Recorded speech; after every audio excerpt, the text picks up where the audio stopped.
This is the Valley Today.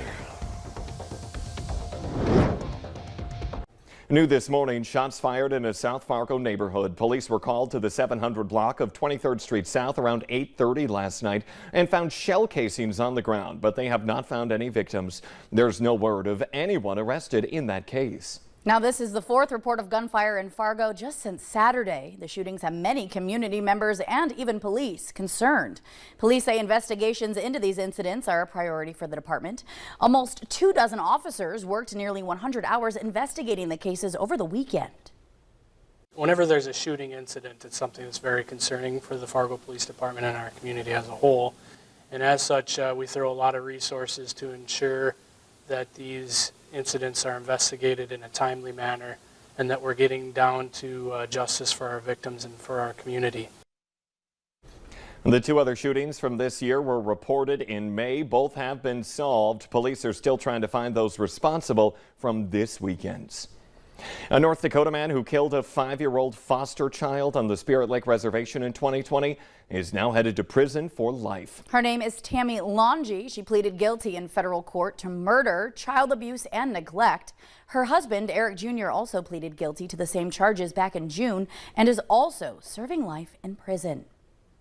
No one hurt, but a pickup is now totaled after it caught fire during rush hour near the Moorhead Way Station last night. You see the video there. Yeah, it's incredible. Our crew reported a number of people running to the pickup to see if anyone needed help. Lanes were then backed up around that 5:30 rush hour. They were reopened, though, after that vehicle was towed away.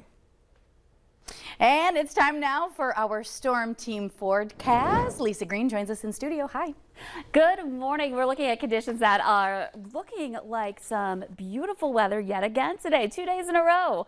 It's been a rarity that we get that kind of weather in a row here this weekend. We've got sunshine, we've got some mild, warm temperatures and light wind. So here's a look outside. Beautiful start to our morning as we are checking in on temperatures that are slightly milder than yesterday, some 50s to some low 60s. Fargo's now down into the 50s. We're at 58 degrees. It's 60 in Grand Forks, Jamestown, and in Bemidji.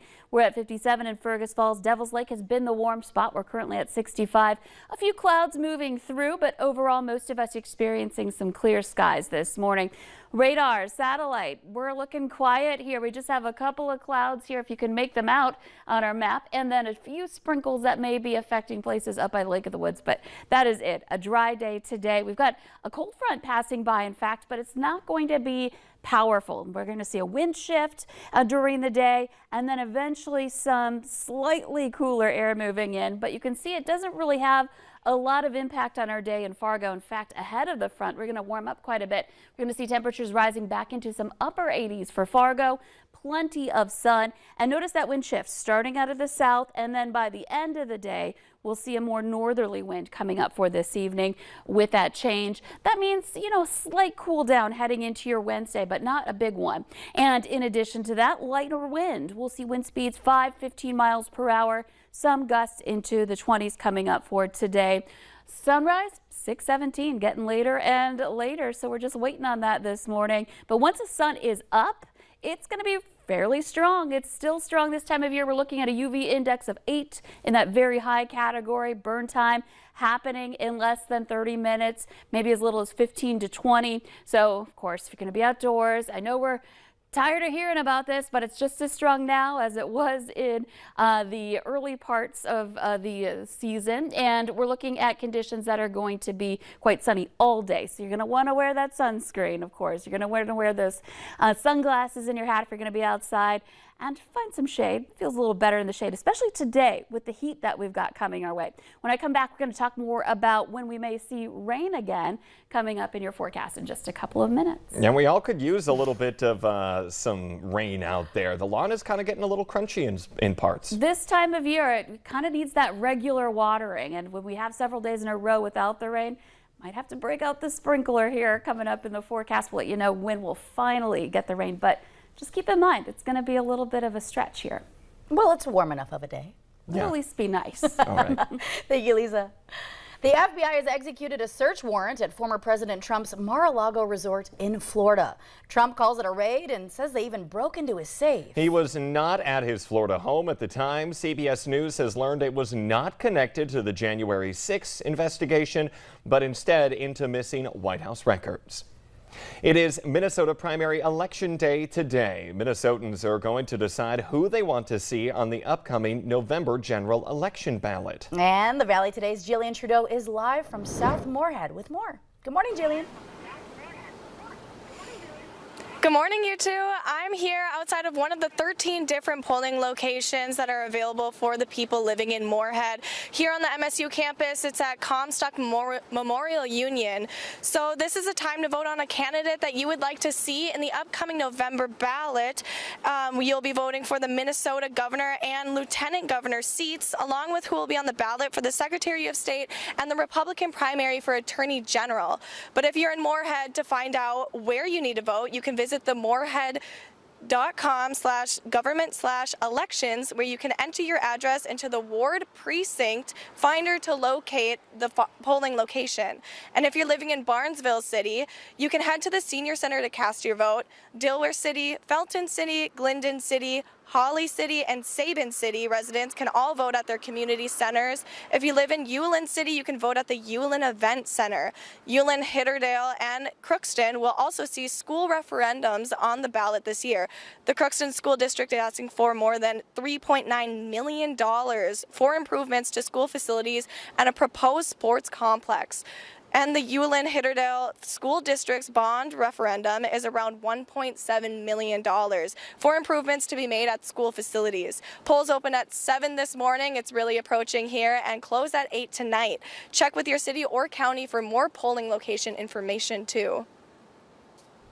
All right, just under an hour until those polls open, like you mentioned. And then we'll have those results later on this evening right here at Valley News Live. Jillian Trudeau reporting live in Moorhead this morning. Thank you.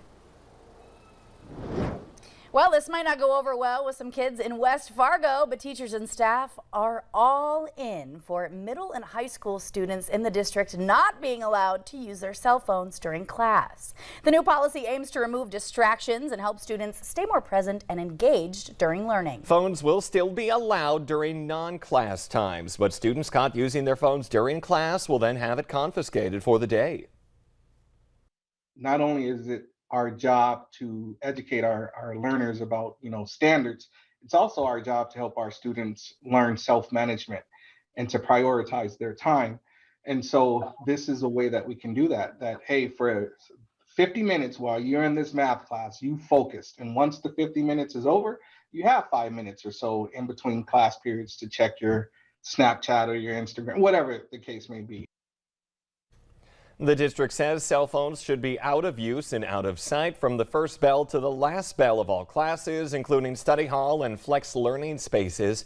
Fargo and Moorhead schools have similar policies stating the use of cell phones and other electronics are not to be visible or used unless a teacher allows it. This is the last year for Moorhead High School as we know it. Part of a new building that's going up just north of the existing building will be ready next fall, with the entire project being completed in 2024.